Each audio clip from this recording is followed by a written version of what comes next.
우리는 하나님을 믿는다고 하지만 실상 그 내용을 들여다보면 조금씩 다 다릅니다. 한 하나님이라고 하는 단어를 사용하고 하나님 영광 받으소서라고 하지만 실제 우리들의 하나님에 대한 생각은 조금씩 다 다릅니다. 오래전 유네스코에서 이러한 일을 한 적이 있습니다. 전 세계의 아이들에게 하나님을 그리라 했습니다. 어떤 하나님의 그림이 나왔을까요? 아프리카의 아이들은 검은 하나님, 유럽의 아이들은 허연 하나님, 아시아의 아이들은 누런 하나님을 그려냅니다. 할아버지같이 수염이 긴 것은 거의 공통적인 것인데 아무튼 다 자기들의 문화와 삶의 환경에서 경험하고 이해한 하나님을 그려내고 있습니다. 아이들만 그러겠습니까? 어른들은 안 그럴까요? 어떤 아이가 교회학교 선생님께 질문을 했대요. 선생님, 하나님과 예수님은 부자지간이잖아요. 그런데 하나님은 하시고 예수님은 예씨, 성이 다른데 어떻게 부자지간이 될 수 있죠? 엉뚱한 질문에 선생님이 잠시 난처해 하자 옆에 있던 아이가 그러더랍니다. 야, 넌 그것도 모르냐? 외국인들은 성이 이름 뒤에 있잖아. 그러니까 하나님, 예수님 모두 님씨잖아. 혹시 여러분도 그렇게 생각하시는 것은 아니시겠죠? 하나님의 이름을 여러분은 정말 아십니까? 하나님의 이름은 하나가 아니라는 사실도 알고 계십니까? 성경에 나오는 하나님의 이름들을 보시겠습니까? 엘로힘, 하나님은 창조주이십니다.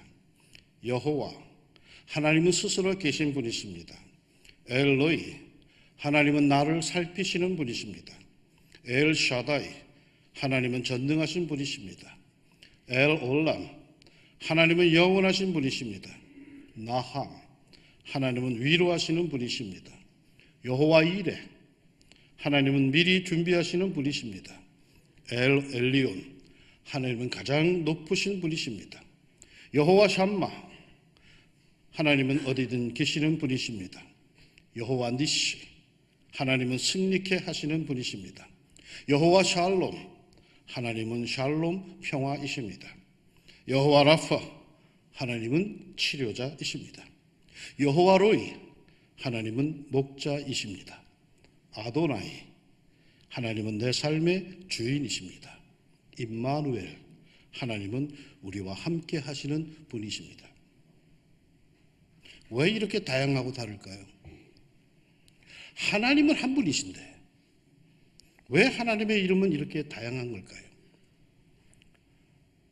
한 분이신 그 하나님을 체험한 것이 다 다르기 때문입니다. 사람마다, 믿음의 선진들마다 하나님을 다 그렇게 제각각 체험했고 그렇게 이해했습니다. 자신들의 삶의 현장에서 자기들 나름대로 체험을 합니다. 그리고는 하나님은 이런 분이시구나 하는 생각 속에 나름대로 신앙을 고백하고 그 고백하에 평생의 믿음 생활을 해갑니다. 그러니까 나름대로 하나님에 대한 믿음 운운하지만은 따지고 들어가 보면 다 조금씩 다 다르다는 걸 알 수가 있죠. 물론 커다란 맥락의 그 틀은 같지만 자신들이 경험하고 자신들의 머릿속에 자리 잡고 있는 하나님은 각각 다릅니다. 그러기에 사람들은 자기가 이해한 하나님의 범주 안에서 자기 나름대로 평생 믿음 생활을 해갑니다. 하나님을 거룩한 하나님으로 경험하고 믿는 사람은 늘 그 거룩한 하나님 앞에서 추한 자신의 모습으로 떱니다. 엄격한 하나님을 체험하고 그렇게 믿는 이는 늘 그 엄격한 하나님 앞에서 쩔쩔매는 삶을 삽니다. 이미 나를 다 아시는 하나님을 경험한 이는 언제나 그분의 눈길을 피하지 못해 어쩔 줄을 몰라 합니다. 정의의 하나님으로 하나님을 확신한 이는 불의를 참지 못하고 거기에 목숨을 겁니다. 신령하고 신비한 하나님으로 아는 이는 언제나 이해하지 못할 것들을 따라다니느라고 바쁩니다. 다 자기가 경험하고 이해한 하나님을 섬기며 그렇게 살아가고 있습니다. 제가 전임 전도사 시절에 청년부에서 한 자매를 지도한 적이 있습니다. 이 자매와 이야기하는 중에 그 자매가 이런 고백을 합니다. 자신은 하나님이 너무 무섭다. 자신은 결코 하나님을 완벽하게 기쁘게 해드리지 못하는 것 같아 늘 두렵다고. 그렇게 경건하고 철저한 신앙생활이 두려워서 그랬다라는 것입니다. 사랑해서 그런 게 아니라 무서워서 안 하면 매 맞을까 봐 그렇게 했다라는 것입니다. 그러면서 저를 보고는 어떻게 전도사님은 그렇게 자유로울 수가 있어요? 참으로 전도사님의 자유로움이 부러워요 라고 하죠. 나는 경건하고 철저한 자기를 부러워했는데 자기는 나를 부러워했답니다. 그러나 실은 부러움이 문제가 아니죠. 왜 그 자매는 하나님 앞에서 쩔쩔매는 삶을 평생 살아야 하는가입니다. 그리고 나는 왜 그 자매가 받듯이 자유로운가 하는 것이죠. 실은 나도 하나님이 무서웠습니다. 이거 안 하면 맞지, 저거 안 하면 사랑받지 못하지, 벌받지, 매맞지. 늘 교회만 가면은 긴장하고 갔습니다. 오늘은 뭘 지적당하고 죄책감에 어쩔 줄을 몰라 할까? 오늘은 뭘로 또 한바탕 눈물을 쏟고 올까? 그런데 말이죠. 성경을 깊이 묵상하다 보니 특별히 예수님께서 심혈을 기울여서 그야말로 엑기스화하여서 선포한 복음, 이른바 산상수훈을 읽다 보니까 거기에 아주 독특한 표현이 자주 나타나고 있었습니다. 예수님께서 하나님을 표현하는데 이런 표현을 자주 사용하십니다. 하늘에 계신 너희 아버지, 너의 아버지, 내 아버지, 하나님 너희 아버지, 하늘에 계신 우리 아버지, 너희 하늘 아버지, 너희 아버지께서도. 예수님께서 우리에게 당신의 아버지 하나님을 소개하고 가르치시는데 한마디로 아버지라고 가르치십니다. 나는 그 하나님이 지극히 거룩하고 높은 데만 계셔서 무섭고 엄위하고 거룩하고 가까이 접근할 수 없는 분으로만 여기고 살았는데 예수님은 내가 틀렸다고 하십니다. 내 손을 잡고 자꾸 그 무서운 하나님께로 이끌어 가십니다. 그리고는 자꾸만 저분이 내 아버지다라고 하시고 하나님께는 나를 당신의 자녀라고 그렇게 소개하십니다. 요한복음은 더욱 확실하게 증언합니다. 영접하는 자, 곧 그 이름을 믿는 자들에게는 하나님의 자녀가 되는 권세를 주셨으니 아무도 접근하지 못하는 두려워서 거룩해서 감히 내가 어떻게 거길 가 하는 그 자리에 당당하게 나갈 수 있는 특권을 줬대. 특권. 하나님의 자녀가 되는. 하나님은 나의 아버지, 하늘의 아버지이십니다. 그러면 그 아버지는 어떤 아버지이실까요? 미국에서는 말이죠. 아버지라는 단어가 매우 어둡고 부정적인 이미지가 가득하답니다. 아버지가 정확히 구체적으로 누군지도 잘 모르고요. 그런 아버지가 자식을 낳고는 그냥 도망가 버리고요. 아는 아버지는 툭 하면 엄마를 버리고 새 장가를 가고 아버지가 한두 명도 아니고 여러 명이래. 아버지는 자식을 책임지는 존재가 아니라 제멋대로 자식을 버리는 자기 행복을 위하여 자식을 희생시키는 그런 부정적인 이미지라고 합니다.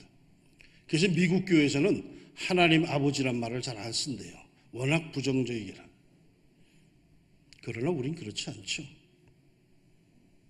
예수님이 소개하시는 하늘의 아버지 하나님은 어떤 분이십니까? 예수님께서 설교하셨습니다. 비유로. 하나님을 가장 잘 정확히 소개했다고 평가를 받는 누가복음 15장에 두 아들을 둔 어느 아버지의 비유를 보면은 아버지라고 하는 단어가 12번이나 등장하고 있습니다.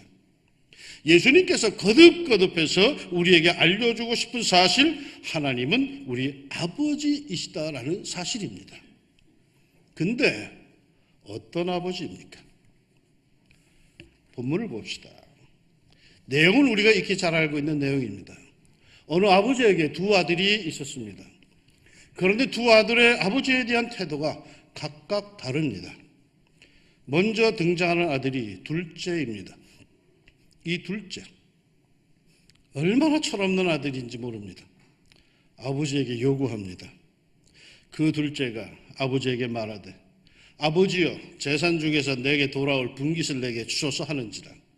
아버지가 그 살림을 각각 나누어 주었더니 그 후 며칠이 안 되어 둘째 아들이 재물을 다 모아가지고 먼 나라에 가 거기서 허랑방탕하여 그 재산을 낭비하더니. 유산이라고 하는 것은 아버지가 죽은 뒤에 주는 건데 아버지가 멀쩡히 살아계시는데 자기에게 돌아올 유산을 미리 달랍니다. 얼마나 때를 썼는지 그 아버지는 그대로 유산을 떼어 주었습니다. 그러자 이 아들 그 재물을 모두 모아가지고 아주 먼 나라로 가버렸습니다. 왜요? 아버지가 싫다는 거죠. 아버지 잔소리가 싫고 자기 마음대로 살면서 사업하겠다는 거겠죠. 그러나 결과는 허랑방탕하여 재산을 다 날렸습니다. 성실히 사업하다가 재산을 날린 게 아닙니다. 허랑방탕하여 다 날렸습니다. 아버지는 이 아들이 성실히 사업을 잘하여 성공할 것이라고 생각해서 유산을 주었을까요? 그건 아닌 것 같습니다. 허랑방탕이라고 하는 것은 갑자기 생긴 습관이 아닙니다. 허랑방탕이라는 것은 그 사람이 거의 천성에 가깝습니다. 그 아버지가 그 아들의 성품을 모르겠습니까? 저놈은 물질을 함부로 쓴다는 거 모르겠습니까? 아들을 누구보다 잘하는 아버지, 그 둘째에게 재산을 주는 순간, 그걸 모두 챙겨서 집을 떠나는 순간, 그때부터 아버지는 그 아들이 돌아올 것을 기다리는데 어떤 모습으로 돌아올 것을 기다립니까? 이에 일어나서 아버지께로 돌아가니라. 아직도 거리가 먼데 아버지가 그를 보고 측은히 여겨 달려가 목을 안고 입을 맞추니. 금이 환영하는 아들이 아니야. 거지가 되어 돌아가는 거예요. 아버지는 저 멀리 동구박태 거지 하나가 나타나자마자 저놈이 내 아들이다. 자기 아들임을 직감하고 달려가서 목을 안고 입을 맞춥니다. 왜? 그렇게 거지가 되어 돌아올 것을 아버지는 알았습니다. 이 둘째 아들이 돌아가게 된 결정적인 동기가 뭘까요? 아버지의 풍성함이죠. 아버지의 사랑이죠. 그래서 결국 돌아가자 아버지는 그를 그대로 맞아주고 잔치를 벌려줍니다.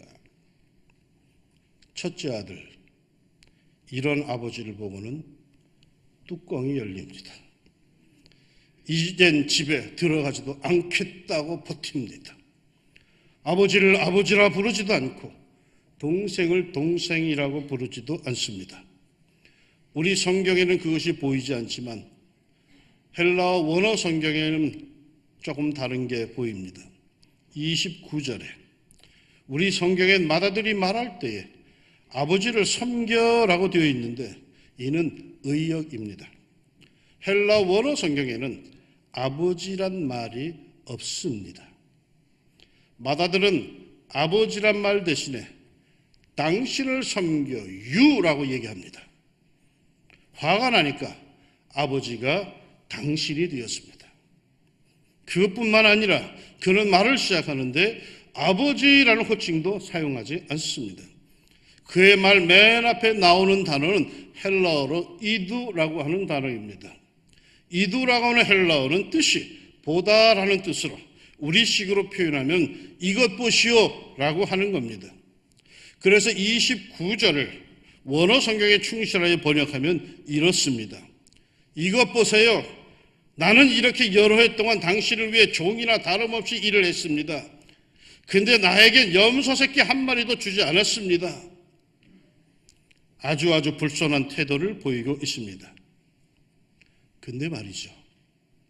그는 왜 평생 아버지에게 염소 새끼 한 마리 달라고 하지 않았을까요?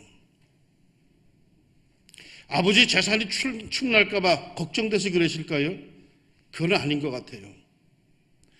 아버지를 염소 새끼 한 마리도 주지 않을 인색한 분으로 여겨왔기 때문인 거예요. 우리 아버지 구두쇠야. 어떻게 재산을 모았는데 염소 새끼도 안 줄 거야. 말해봐야 내 입만 아프지. 착실한 외형적 모습 뒤에는 아버지에 대한 부정적인 생각이 가득해 있었습니다. 아버지를 위해서 그랬던 것이 아니라 그래봐야 통하지 않을 건데 뭐 우리 아버지가 얼마나 인색한데 하는 아버지를 경멸하는 듯한 자세에서 그랬습니다. 학교에서 선생님이 애들에게 산수, 셈을 가르치고 있습니다. 선생님이 아이에게 물었어요. 네가 1,000원을 가지고 있어. 그런데 네가 네 아버지한테 1,000원을 더 달라고 했어. 그러면 너는 모두 얼마를 가지게 될까? 그러자 이 아이가 자식이 있다는 듯이 대답해요. 1,000원이요. 선생님이 맥이 빠져서 그래. 야, 너는 정말 셈을 할 줄 모르는구나. 그러자 아이가 더 맥이 빠져서 그랬답니다. 선생님은 정말 저희 아버지를 모르시는군요. 우스갯소리지만 큰 아들은 마음속으로 이렇게 생각하고 있었던 것입니다. 우리 아버지는 구두쇠, 주긴 뭘죠? 말해봐야 내 입만 아프지. 아버지의 사랑을, 아버지의 자비와 풍성하심을 그는 인정하지 않았고 달라고 요구하지도 않았어요. 둘째는 유산을 달라고 아버지가 줄 거라고 아버지의 그 풍성함을 믿고 사랑을 믿고 달라고 했는데 첫째는 끝까지 우리 아버지 아니야, 구두쇠야, 인색해, 그렇게 믿었어요. 왜 이렇게 다릅니까? 한 아버지인데 그 아버지 밑에서 컸는데 왜 아버지에 대한 생각이 다 다릅니까? 태도가 다르고 인식이 다릅니다. 예의 바른 첫째 아들, 그러나 속으로는 늘 불편한 그 무엇을 갖고 사는 점잖은 아들. 버릇없고 개망나니 같은 둘째 아들, 그러나 겉과 속이 같은, 그러면서도 아버지의 품에 안기는데 주저함이 없는 아들. 예수님은 누구를 우리에게 추천하고 있는 겁니까? 하나님을 우리의 아버지라고 우리의 손을 잡고 하나님 앞으로 이끄시는 예수님은 그 아버지 하나님을 어떤 분이라고, 어떤 아들의 모습으로 아버지 하나님을 사랑하라고 권해주고 있는 겁니까? 어떤 하나님을 체험하라고 가르쳐 주시는 겁니까? 전에 몇 분이 제게 그런 말을 해요. 혼자 꿍꿍 앓고 있다가 목사님께 나와서 목사님하고 이야기하다 보면 그렇게 힘들게 여겨지던 것들이 뭐 별거 아닌 것 같이 그렇게 느껴져요. 왜 그럴까요? 저도 그게 궁금했어요. 여러 가지를 생각해 보았지만 마땅한 이유가 생각나지 않아요. 내가 천성적으로 낙천적인가? 그렇지도 않아요. 내가 유능한 상담자라서 그런가? 그렇지도 않아요. 그럼 뭘까요? 나는 믿는 바가 있어요. 나는 믿는 구석이 있어요. 확실하게 믿는 바가 있어요. 뭘? 하나님이 내 아버지야. 그것도 풍성한 아버지, 사랑이 넘치는 아버지임을 믿습니다. 그 아버지 하나님이 내 삶을 이끌고 계심을 나는 그거 하나는 분명히 믿습니다. 나는 셈할 줄 몰라요. 나는 사리를 몰라요. 그러나 한 가지는 알아요. 하나님이 내 아버지이시고 그 아버지의 사랑이 풍성하다는 사실. 그래서 믿는 바가 있어서 그런 것들이 별거 아닌 것 같이 느껴져요. 발등에 떨어진 물이라고 쩔쩔매고 있지만 그러나 궁극적으로 내 아버지께서 그것을 선용하실 것을 나는 믿어요. 나는 이 아버지를 믿어요. 이 아버지가 때로는 무서운 얼굴로 대하시지만 나는 알아요. 나를 향한 이 아버지의 여린 마음과 깊은 사랑을 나는 알아요. 때로 내가 많은 것을 잃어버릴 때가 있어요. 그래도 나는 기죽지 않아요. 절망하지 않아요. 아버지가 내 옷을 벗기시는 것은 새 옷을 사주어 입히려고 그러는 것임을 나는 알아요. 내가 갖고 있는 것을 자꾸 포기하라고 버리라고 하시는 것은 뭔가 내게 새로운 것을, 그보다 더 좋은 것을 주시려고 그러시는 것임을 나는 알아요. 나는 때로 잘못을 범하고 아버지가 두려워지지만 나는 저만치 아버지 하나님이 보이면은 주저함 없이 그 품 안으로 뛰어들어갑니다. 아버지가 무섭다고 자꾸 바깥으로 뱅뱅 돌면 그 아버지가 더 무서워져. 그런데 나는 알아요. 그 아버지 품 안에 뛰어들어가기만 하면은 아무것도 아니라는 것. 그냥 안기어서 잘못됐어요 아버지라고 울면은 그 아버지 하나님은 나를 위로하시고 힘을 더하여 주십니다. 나는 하늘에 계시는 내 아버지가 얼마나 사랑이 많은 분인지 잘 압니다. 내가 그걸 어떻게 알았을까요? 물론 내가 체험했죠.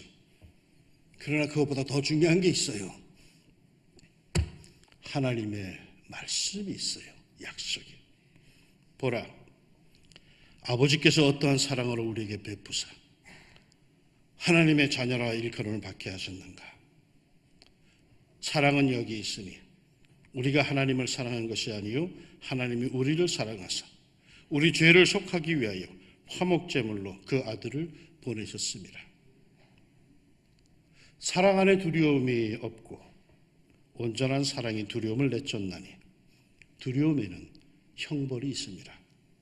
두려워하는 자는 사랑 안에서 온전히 이루지 못하였느니라.